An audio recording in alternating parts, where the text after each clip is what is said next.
from the Memorial Union Terrace at the University of Wisconsin-Madison. Unfortunately, due to the pandemic, today is quieter than normal at the terrace and around campus. But as you'll see shortly, the cutting-edge research and WARF's efforts to commercialize university inventions continues to move forward, even in these difficult times, because that's what we do here at UW-Madison. We move forward. That's why I'm so proud to be part of this university and honored to host this event. For those of you who are not familiar with the WARF Accelerator, our program provides campus innovators with business-related support and targeted funding to advance commercially promising technologies closer to the market. Accelerator invests in commercially relevant milestones like proof of concepts, market studies, prototypes, product demonstrations, all with the goal to validate market potential, demonstrate commercial value, and de-risk technology to attract industry partners and investors.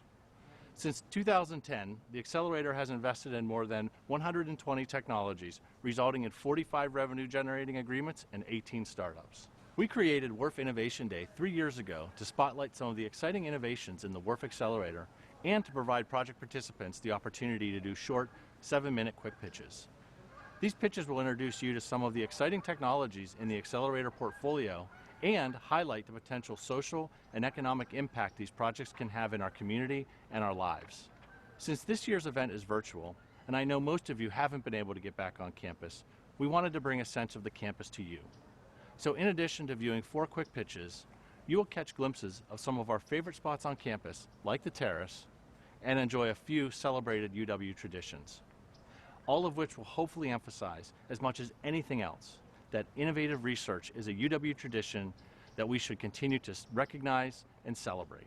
We have 4 pitches, and since this is college football season, what better way to structure our program than like a UW football game? Our first half will kick off with 2 pitches, each introduced by a familiar face on campus. We'll then break for a few minutes of halftime, which you won't want to miss. After halftime, we'll finish up with 2 additional pitches. As each quick pitch is happening, please feel free to submit questions or comments via the chat window. At the end of the event, what we like to call the 5th quarter here at UW-Madison, our project teams will be available to answer questions live as part of a moderated Q&A session. For now, I'll toss it to Dean Soyeon Shim from our School of Human Ecology, who will introduce our first quick pitch. See you at halftime. Good afternoon. I am Soyeon Shim, Dean of the School of Human Ecology at UW-Madison, where we apply science and a human-centered approach to advance the health and well-being of children, families, consumers, and communities.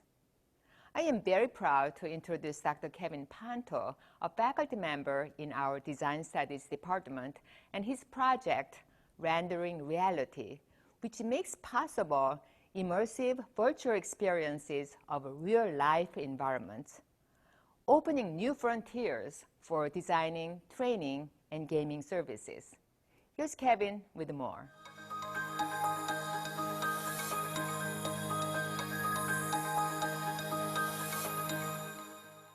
So this is point space, a new method for capturing, rendering, and processing the world around us. So if we imagine in computer graphics, we have an axis. And on one side of the axis, we have interactivity. On the other end of the axis, we have realism. We know how to make things that are highly realistic, but not very interactive. And we see these in films and movies and computer graphics that look very realistic, but we can't really control them. On the flip side, we know in video games, we have things that are highly interactive, but on the other hand, don't look very realistic.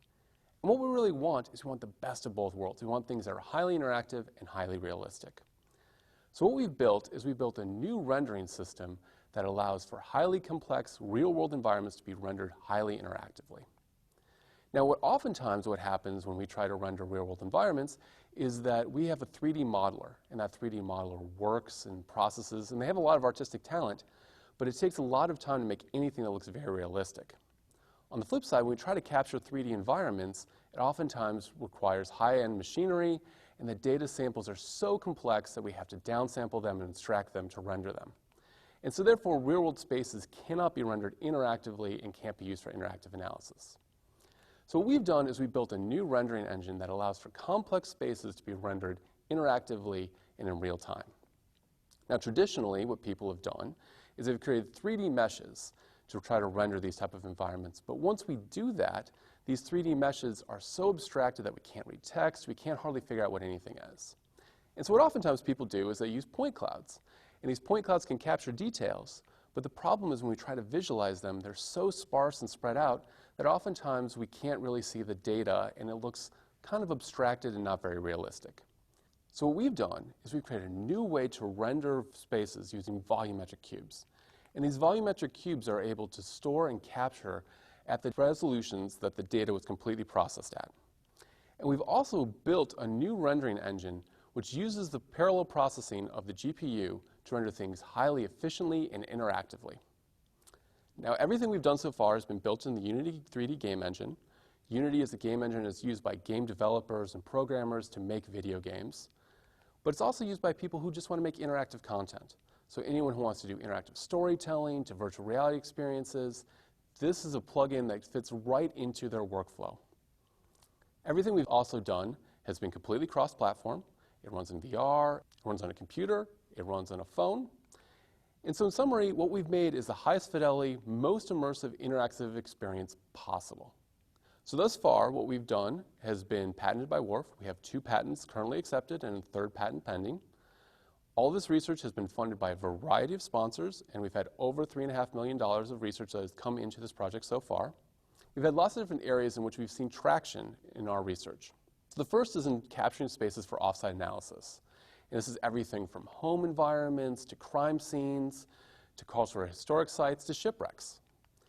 We've also used our techniques to include virtual reality content and augmented reality content on top of these scans. And we've done this for home modifications, construction, entertainment, and education.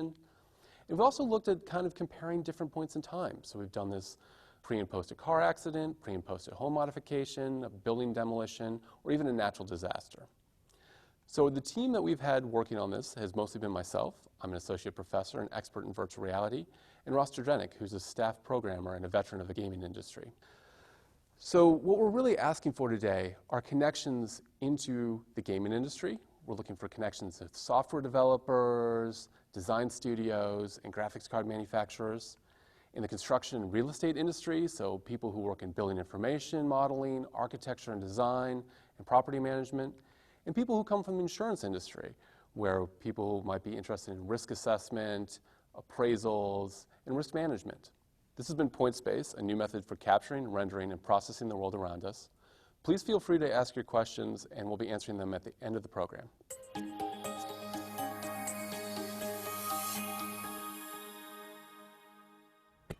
Hi, I'm Dana Recke, middle blocker for Wisconsin Volleyball and 2019 Big Ten Player of the Year. I'm excited to highlight some awesome research happening at this university, which I love so much. Daryl Thielen will present a wearable device used in rehabbing and improving tendon injuries, which are common in volleyball. I hope you can join me in becoming a fan of this one. Enjoy the pitch and on Wisconsin.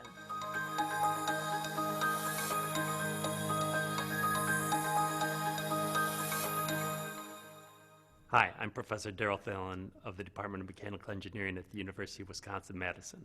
I'm here today to talk to you about a new technology to measure human body kinetics. This is a technology that we believe could revolutionize the ability to understand and improve recovery, rehabilitation, and performance in sports. Many, if not most, athletes will have some form of injury in their careers. And at all levels, lost time is lost achievement, and at high levels, lost time is a lot of lost money for the athlete and their organization.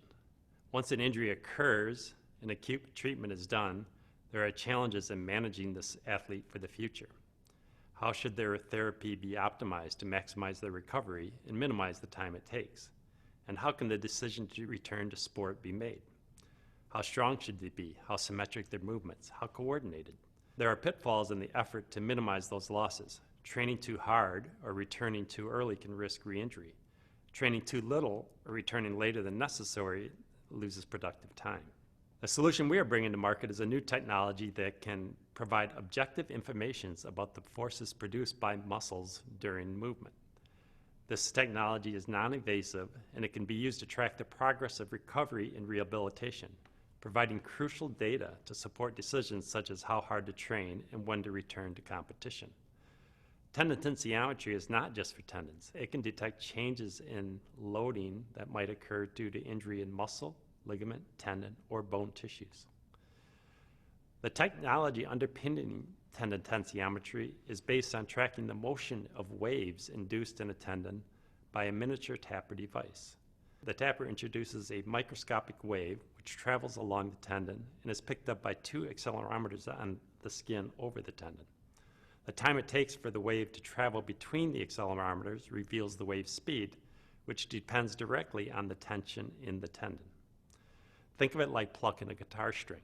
The tighter the tension in the guitar string, the higher the frequency and the higher pitch sound that you'll hear. To measure dynamic movement, the tendon is tapped 100 times every second to generate a high-fidelity record of how the tendon is loaded over time. Some common activities are shown on the screen. On the top is running at different cadences. You can see how the patellar tendon wave speed changes. And in the bottom, you can see how the Achilles tendon loading changes as you walk faster. And now my colleague, Professor Peter Adamczyk, is going to come in and talk to you more about its use in rehabilitation. I'm Professor Peter Adamczyk, also of Mechanical Engineering at the University of Wisconsin-Madison. The vision for tendon tensiometry begins with an injured athlete, for example, an ACL tear. Following surgery, this athlete will have 6 to 12 months of rehabilitation, and where she falls in that range may determine the difference between winning a championship and losing a season. This athlete wears tendon tensiometers during training and rehabilitation and gets feedback from a coach or a physical therapist on how hard she should push and when she should advance. Here on the right, we see a cartoon of what that therapist's dashboard might look like. A record of the individual's performance, such as asymmetry or a comparison to normative data, or to her own past performance. And here in the lower corner, some summary metrics, like comparison to a sample of similar performing peers or the extent of recovery compared to her target. Even in healthy athletes, tendon tensiometry can help improve performance and potentially avoid injury. For example, perhaps asymmetry is a sign of impending risk or a detriment to a player's performance. In this case, this player may wear tendon tensiometry during training or even during practices and get a readout of how asymmetrical their movements are. A strength coach could listen to their feedback and watch their performance on these metrics and give them particular exercises that improve that symmetry to ultimately improve the way they play. Because sports injuries occur at all levels, the market for tendon tensiometry is fairly large. Just in the United States, there are over 160 professional sports teams. There are also over 500 NCAA Division I and II colleges and a variety of elite youth sports and high schools that all could use this information. If we consider even just two of the most common sports injuries, ACL tears and Achilles tendon ruptures, those account for over 330,000 injuries per year in the United States at a healthcare cost of billions. If we could reduce through tendon tensiometry even a fraction of these injuries, the benefits to society would be immense. Tendon tensiometry fills a void in the space of analytics for sports performance. On the one hand, motion capture labs produce very comprehensive biomechanical data, but they're very expensive to set up and to staff. Even interpreting the data from them requires expertise on an ongoing basis. On the other hand, wearable sensors like accelerometers, inertial measurement units, and electromyography can be taken out into the field, but they don't even measure loads on the body, and these loads can only be deduced through complex modeling. Tensiometry fits into the middle of that range and fills a gap where it measures directly the loads on the body while also being able to go out into field-based environments and measure an athlete while they do the movements that are directly relevant to their performance. So how do we get traction for tendon tensiometry in the marketplace? Well, we've patented the technology, and we've garnered over $2 million in support for commercialization efforts through NIH small business tech transfer mechanisms and commercialization support through WARF. We've also gathered several testing partners to help understand how tendon tensiometry fits into treatment of different problems that might arise. Gillette Children's Hospital is studying with us how tendon tensiometry can inform the way they treat children with cerebral palsy. The University of Pennsylvania is studying how people recover from tendon rupture in their Achilles tendon. Harvard University is using it to optimize the performance of exosuits and exoskeletons. And our own UW Athletics is helping understand sports rehabilitation. I'll hand it back to Daryl to talk about why our team is the perfect one to perform commercialization on this technology, and how you can help. Thank you, Peter. So why is our team set up for success in translating this technology into commercialization? First of all, we're the inventors of the technology.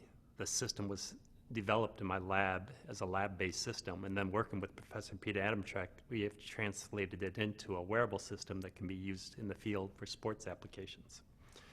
We also have domain expertise in biomechanics. Personally, I have a long history of working in ACL reconstruction, pediatric gait disorders, and musculoskeletal biomechanics, and Professor Adamczyk brings expertise in wearable sensors and wearable prosthetic devices.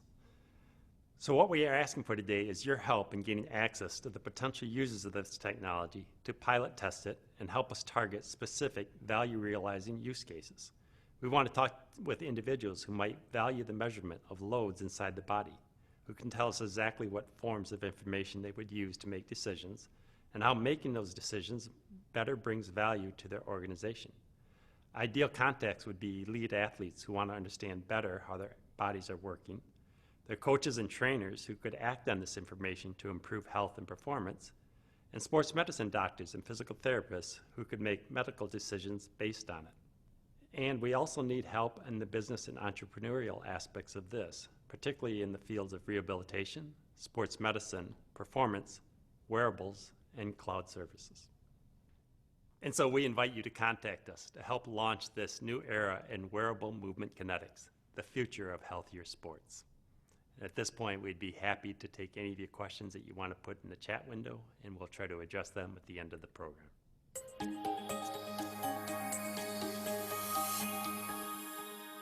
All right, as promised, we are going to take a 3 or 4 minute break with the Wisconsin Badger Band.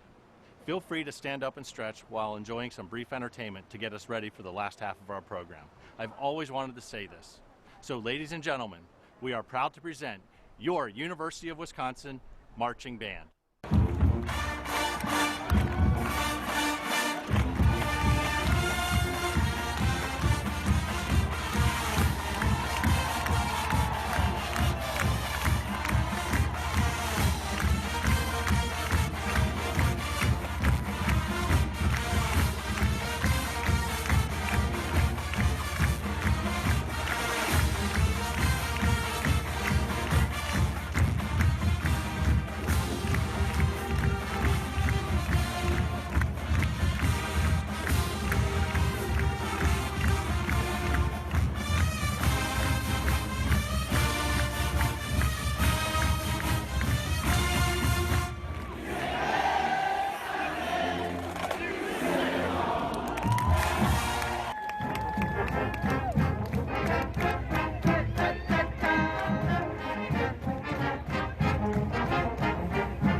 That was fantastic.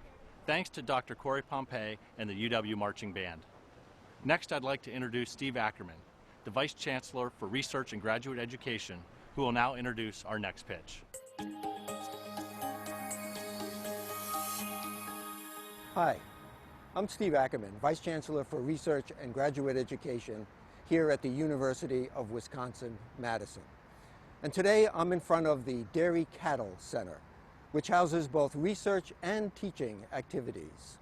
It's centers like this where research and innovations lead to solutions of real-world problems, thus advancing the Wisconsin idea. An example is the work of Mark Etzel, a professor in food science, whose project Cost-Saving Dairy Protein Separation can change how food proteins are manufactured, reducing costs and maintenance needs in food production overall. Mark, I look forward to hearing more about your work and your continued successes.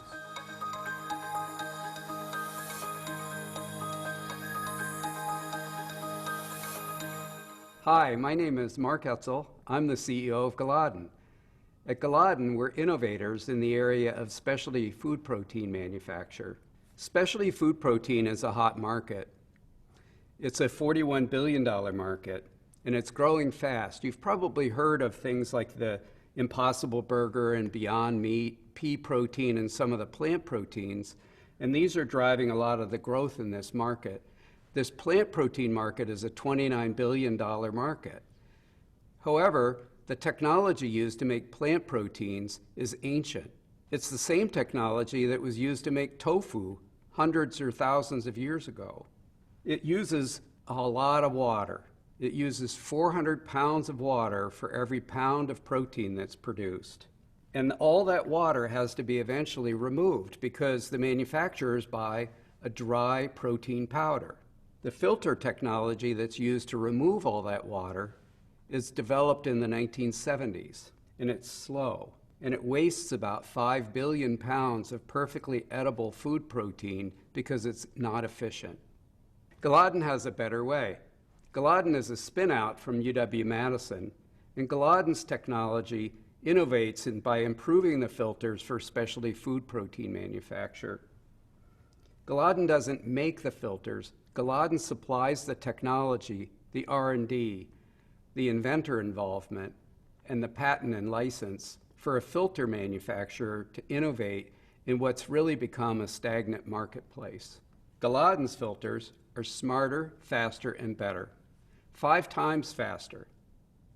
And that means that it takes us less time and less energy and less labor and less water and wastewater in order to process the food protein. And that all adds up to a lot of cost savings. Galaden uses negatively charged filters to concentrate the specialty food protein. The old technology is shown on the left-hand side of this slide. It uses tight filters that allow the small molecules like sugar and water to pass through the filter, but the large molecules like the protein are blocked because they're too big. The Galaden technology is shown on the right-hand side. Galaden puts a negative charge on the filters, the same as the negative charge on the proteins. Because like charges repel, the proteins are retained. But the water and sugar can flow through. But because the proteins are now retained because of electrostatics, we can open up the pore size of the membrane and everything happens faster. So the sugar and water goes through 5 times faster, and the proteins are retained, not because they're too big, but because they're the same charge as the membrane, and like charges repel. The current market for the old style filters is $84 million, and these sell for about $30 per square meter. But our smart filters will increase the speed of the process and incur cost savings, and that will expand the market for specialty food proteins. So we expect a large growth potential. Galaden also makes positively charged filters. Galaden's positively charged filters can separate one protein from another, and that can't be done now with the old style filters. This animation shows why that's important. Cow's milk contains 2 proteins. The positively charged green dot protein, beta-lactoglobulin, and the uncharged purple dot protein, alpha-lactalbumin. The purple dot protein is in mother's milk, but the green dot protein is not. Babies fed the green dot protein can get really, really sick because their bodies are not used to that foreign protein. Our smart membranes can separate out the positively charged green dot protein because the filter is also positively charged and like charges repel. This allows our smart filter to remove the green dot protein from the purple dot protein, and then the purple dot protein can be used to make infant formula more like mother's milk, or what's called humanized infant formula. $400,000 has already been invested in Galaden and the research it's based on, from funding from the USDA, the Dairy Board, and from WARF. Galaden has 3 patents filed in the United States and worldwide, and 1 has issued.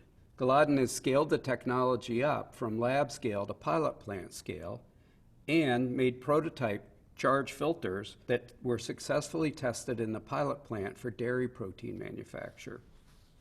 Gladden has a partner for the negatively charged filters used for protein concentration. I'm the CEO of Gladden and the inventor of the technology. I'm an expert in filter technology for the manufacture of specialty food proteins. I was a professor at UW-Madison for 31 years and left to found Gladden. Gladden is looking for strategic partners to develop the positively charged filters for the humanized infant formula marketplace. If you're interested in that, please contact us. And thank you for your attention. That concludes our third quarter. And of course, per UW tradition, here's WARF staff and some of our close friends to lead us in 30 seconds of Jump Around. Jump around, jump around, jump up and get down. Jump, jump, jump, everybody jump, jump, jump, jump, jump, jump, everybody jump, jump, jump, jump, jump, everybody jump, jump, jump, jump. And now, here's Dr. Andrew Cathers from our amazing UW Health Med Flight team to introduce you to our last pitch. Greetings from the UW Health helipad. My name is Dr. Drew Cathers, and I'm a flight physician and Associate Medical Director for UW Health MedFlight, our critical care transport program. UW Health is an ECMO Center of Excellence. ECMO is a technology which stands for extracorporeal membrane oxygenation, and it uses a pump to pump the patient's blood through an artificial lung in order to oxygenate it. It's particularly useful in very sick patients with severe lung disease or massive heart attacks. UW-Medflight is one of the few organizations in our region that can transport patients on ECMO, and so that's why I'm particularly proud to present the next quick pitch, which is Eric Shulbitsky's ECMO simulator for life-saving oxygenation procedures.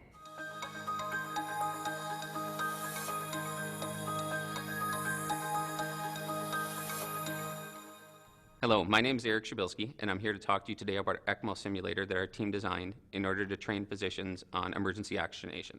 So what is ECMO, or extracorporeal membrane oxygenation? This is a specialized procedure in which our team inserts two catheters into the patient's groin, one into the femoral artery and one into the femoral vein. These catheters are then connected to a circuit so we can drain the blood from the patient's body and run it through our membrane that removes carbon dioxide and inserts oxygen, and the blood is then reperfused back into the patient. This is very important in time-sensitive conditions such as cardiac arrest. Even the highest quality CPR provides about 33% of our body's normal perfusion. With ECMO, we can actually meet or exceed 100%. So why is ECMO training important? These are the most critically ill and injured patients that we can see, either suffering for cardiac arrest, drowning, or a COVID-19 related pneumonia. It's a very complicated procedure in which we have to insert needles and devices into the largest blood vessels in the patient's body. And then there's currently no way to actually train these providers on this procedure at the moment. That could be leading to significant complications such as bleeding or infection. Our team designed an ECMO simulator that has a couple important features. It is a rigid tank that allows us to remove fluid from the simulator and actually put the fluid back in, and it's able to handle that pressure due to the rigid tank. We have replaceable skin pads with blood vessels inside, so we can actually identify the blood vessels on ultrasound. It's a very low profile simulator and has an anatomical contour, allowing this to be used as a standalone task trainer or in concert with one of our high technology simulators. So how this works is we secure the simulator onto a mannequin or an actor. The ECMO team will utilize ultrasound technology to identify the vessels and insert the catheters. The circuit is then connected and turned on, and we're able to achieve flows of greater than 5 liters per minute, which is the standard for a common adult patient. The patient can then be transported on flow to radiology or even the intensive care unit. Some competitive advantages of this device are its mobility, the simplicity, and the adaptability. Within days of providing our first training to our emergency department staff, we were activated for a young male in the area who had suffered a drowning.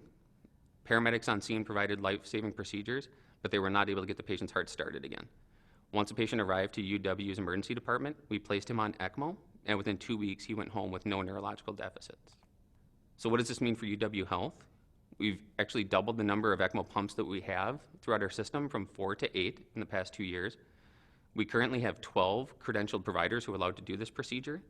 With this simulator and our standardized curriculum, we are hoping to get that number up to 27 credentialed providers by the end of the academic year.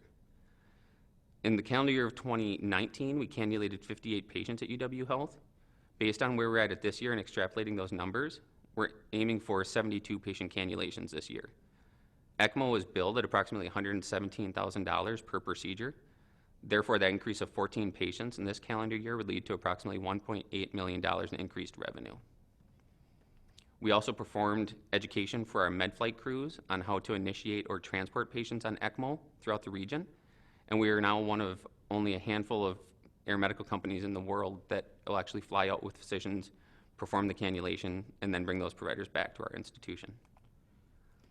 Due to this increased capacity throughout UW Health, there's actually talk right now of creating an ECMO ICU just to house all these critically ill patients.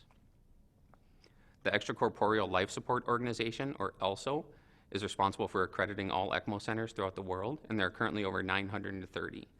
We're in conversations with them right now, and they are evaluating our simulator to potentially be the required trainer for all ECMO centers in the world. There's a patent pending, and we've just begun joint education with the University of Iowa Healthcare in order to gain data to evaluate the efficiency of our simulator. Our team consists of myself. I've got my master's of simulation, along with Certified Healthcare Simulation Educator certification.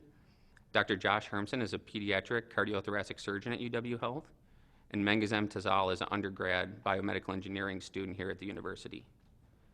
The next steps are to take this technology and move this over to the Veno Venus, or VV ECMO simulation trainer, and then also a pediatric ECMO simulator.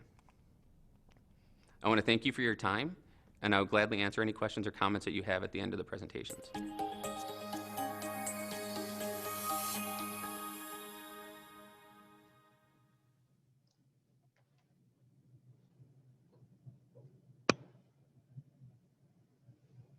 Great, and welcome to our fifth quarter.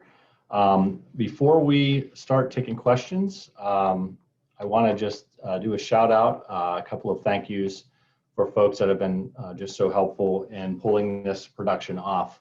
So first of all, I want to thank our campus personalities for taking the time to introduce our technologies and for helping us recognize the projects that you just saw as part of UW's tradition of excellence. So thank you, Dean Shim, Dana Recke, Vice Chancellor Ackerman, and Dr. Cathers. I have to say our team had a lot of fun working with all of you on this production. We appreciate your willingness to help us celebrate these projects and really appreciate you participating in our jump around. It's certainly not every day you get to do a jump around on a helipad, so that was pretty cool. I also want to thank a number of our key partners in the innovation ecosystem. Many of those partners are shown here in this slide.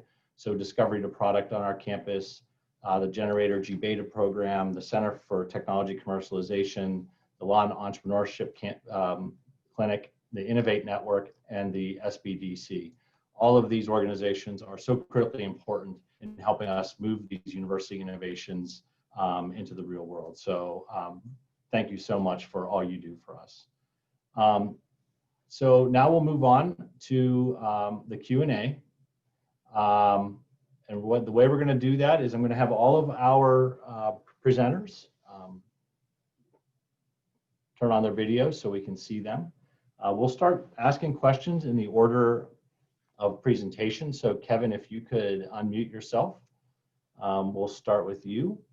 Yep. And so for those that are watching, if you want to, there's still time to ask questions. So submit your questions through the Q&A. Thank you for those who've already started asking some questions.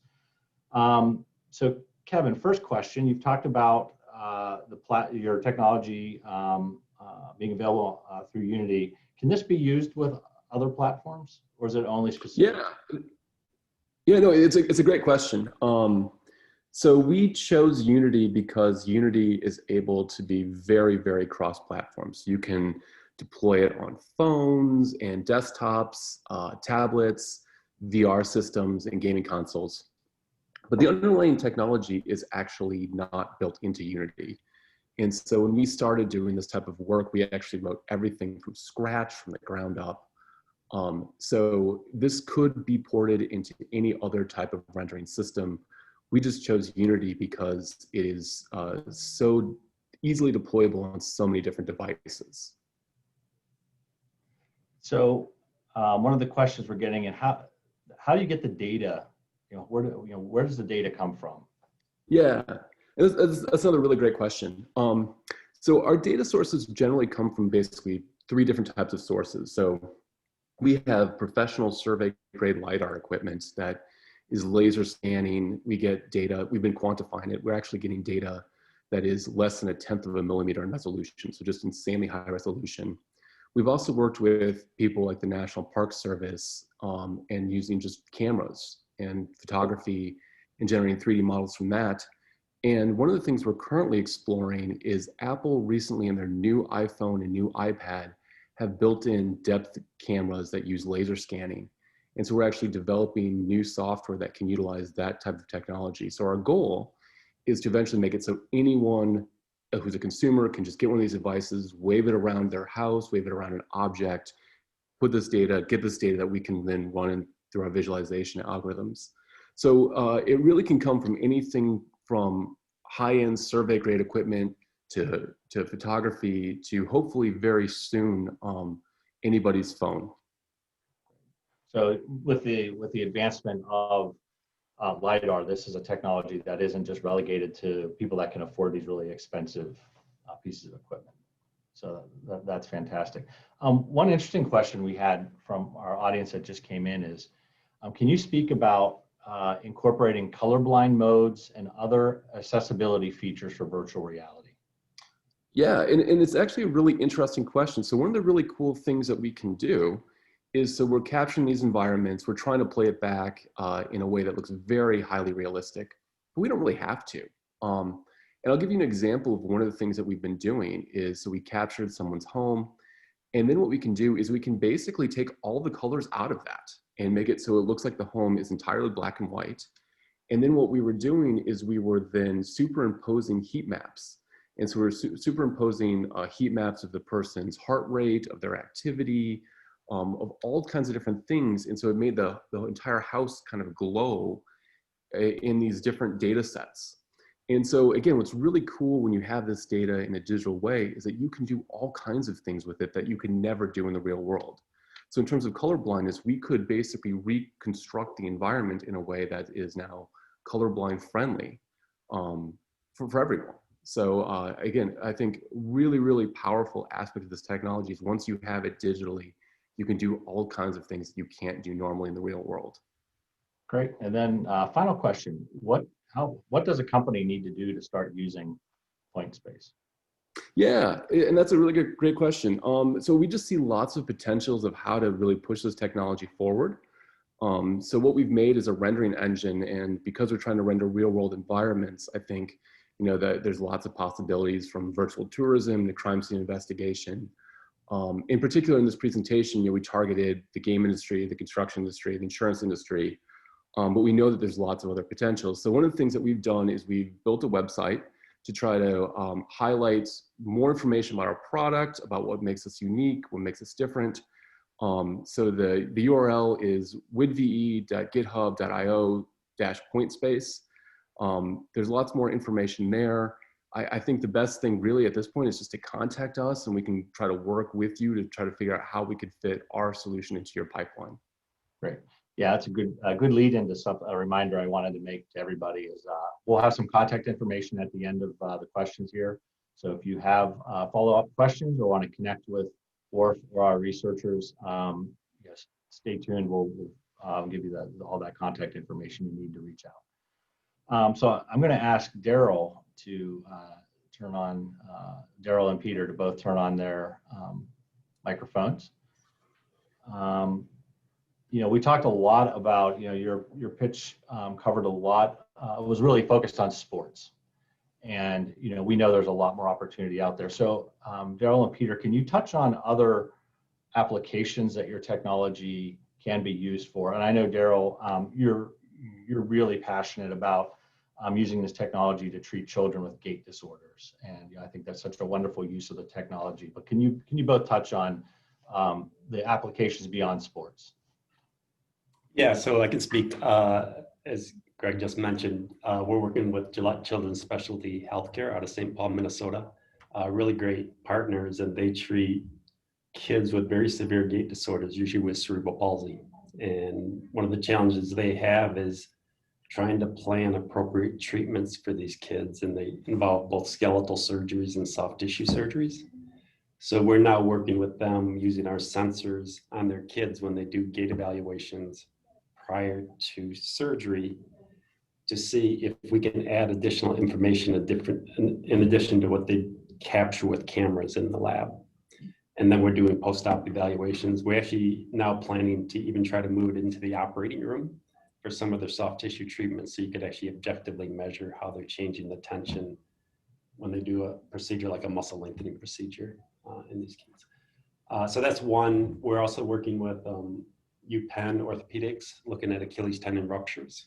And those are, some of them are athletes, some are people like myself, weekend warriors, right, who undergo a rupture.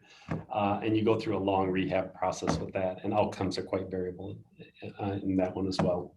So, and we're doing some stuff with exosuits as well, where you would actually incorporate it as a control signal into an exosuit that actively helps you walk. So yes, there are a lot of applications beyond sports that we're looking at.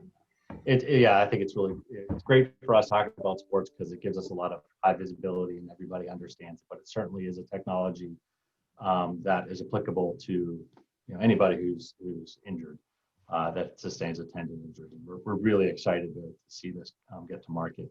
One of the questions we always get asked is, what's the regulatory approach that this type of device needs to take? What is the FDA requirements? Yeah, I'll let Peter take this one, as Peter's has some SBIR experience from his previous career. So. Yeah. So we've been working our way through this with a current product development partner to try and understand this landscape. Current indications are that it may wind up as a class 2 medical device for medical usage, meaning diagnostic or prescriptive type of purposes, but that would require either a 510K predicate device mapping or a pre-market a PMA to get it approved by the FDA. But the other aspect of it is that certain applications of this probably don't need that. So sports performance, for example, or certain things regarding maybe workplace safety applications or tuning of these exosuits where it's not actually diagnostic or prescriptive, may not require any of that. And that's one of the reasons we're actually targeting the sports side as an early market to hit, is to help get through those initial milestones without the big regulatory challenges. Great. And then we had a question, given that this is a wearable, and you're working with a great product development partner here in town, how easy is it to manufacture or configure this product for different genders, heights, the different body types that would be using this device? Yeah, I mean, that's not too hard. So we are using it on kids already and adults. So that part is not too hard. The challenge we face right now is trying to make it usable on many different tendons. And that's where they become much more customized, is how do you strap it to different places, secure it over tendons in your upper extremity and your lower extremity. We know we can put the sensor on there and get the measurement, but making that into a product that any non-expert user could do that it is a commercialization challenge. Great. But I'll point out that it's front and center in our sites, and that's actually a major focus of the next 2 years of our work or so that are already planned out. Okay. And then real quick, there's obviously a lot of data being generated. When we talk about, you mentioned how an athlete or a patient's data can be compared to a population. How much data do you need to make a comparative analysis? So in the research space, the papers we're publishing now, we usually have 10 to 20 subjects. I think when you move this to a commercial space, you're probably going tenfold that. at most. And we envision the product being set up in a way that, for example, if you had people running on a treadmill and you were using this regularly for that, you would increase your database and you would be doing some controls along with maybe patients and thereby enhancing your own database through that process for comparison. Great. Well, nice job, Gerald and Peter. So I'm going to ask Mark to turn on his microphone, and we're going to talk about membranes in dairy protein separation. So first of all, Mark, congratulations on a 30-plus year career at UW-Madison. You know, you recently retired and are taking on this company, so you know, it's very exciting to see you going on this startup journey, I think for your second time, if I remember correctly. So, you know, first question for you is, you know, you've been working in the separation space for a long time. What do you think is the biggest challenge to market adoption? I think that for us, you know, we've got plenty of users that have wanted to buy our product, but nobody to make and sell it for us. And so, and it, being at the university, you can't make products and sell products. And so that's why we started Gladden, is to do that. I think beyond making and selling the product, market adoption is always slow for a disruptive technology. And university innovations are adopted slowly because there's a large gap between basic research and industrial application. And furthermore, we're playing in the agriculture space, and agricultural industry is a very conservative industry that's very slow to adopt new technology. So I think those are big factors. The last thing was that one of the problems that we had to solve to get adoption was to be able to put the charge on filters that are made out of a polymer called PES. That's what the dairy industry and most of the food industry uses. And that was not easy. That took us over a year of research to do that, and eventually led to a patent application. So those were, I think, our biggest challenges to get to market adoption. Great. So a really interesting question. I didn't even think about this one before. So can you improve the texture and quality of the protein with your separation? So mostly of these plant proteins are purified from, say, soybeans or say pea, mashed up pea. They take the soybeans and grind them up with water, extract the protein, it dissolves in the water, and then they go through a process to isolate them and then use membranes. What you want in the end is a dry protein powder that's just protein. It doesn't have the beanie flavor. It doesn't have the sugars. Most of these beans have pentose sugars, which is why, which humans can't digest very well, which was the origin of the product called Beano. And so if you don't remove the pentose sugars, people get digestive problems. If you don't remove the beanie flavors, then they don't taste right. So part of the membrane process is to get rid of all those small molecules. And our filters do that better than the filters out there. So what you wind up with is just a protein powder that doesn't have all these small molecules in it, like the pentose sugars and beanie flavors. That's what our filters are good at. The texture that you get when you make, say, a Beyond Meat burger is they take a clear protein solution that, say, we would make using our filters, and they run it through an extruder, which heats it up and coagulates the protein. And they have to throw additives in there to make it stringy or meaty-like. Other people want to put them in a beverage, like a clear beverage, or they put them in a bar, like a protein bar, and they don't want that stringy texture. And so those, it's easier to do those things if you have just a clean, pure protein. It's more consistent product, it's more controllable than if you have these malingering impurities like pentose sugars and beanie flavors in there. So I think our product would help with controlling the texture if you want that. Okay. So when you look at the different techniques for separation, does your membrane technology have advantages over traditional ion exchange? Yeah.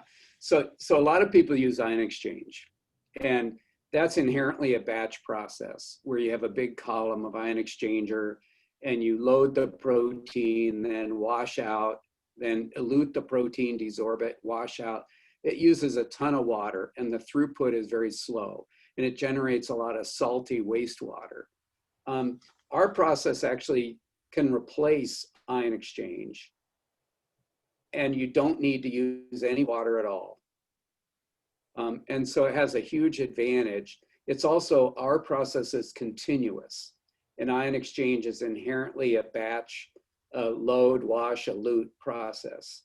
And so ion exchange has not really made big strides of progress in the food industry because it's very expensive, generates a lot of wastewater, and it's only actually making protein about 1/4 of the time. The rest of it's washing and desorbing. And our process is continuous. There's no water, there's no wastewater, and there's no product loss. And so I think that ion exchange is really sort of a workhorse of the pharmaceutical industry that isn't really well suited to the food industry. And I think that our membranes could replace ion exchange. Great. And then a real quick question on folks that are already using membranes. Is your technology just a drop-in replacement, or do you need to buy a whole bunch of new equipment? So yeah, our filters are a drop-in replacement.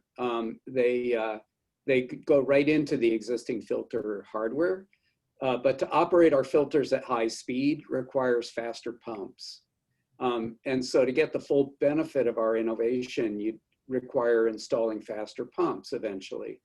But our roll-up plan is actually to intentionally slow down our filters so that people don't have to buy new pumps. And then as they get used to the increased speed, they can run it with higher speed pumps. And I like to think of that as it's best to learn to walk before you run.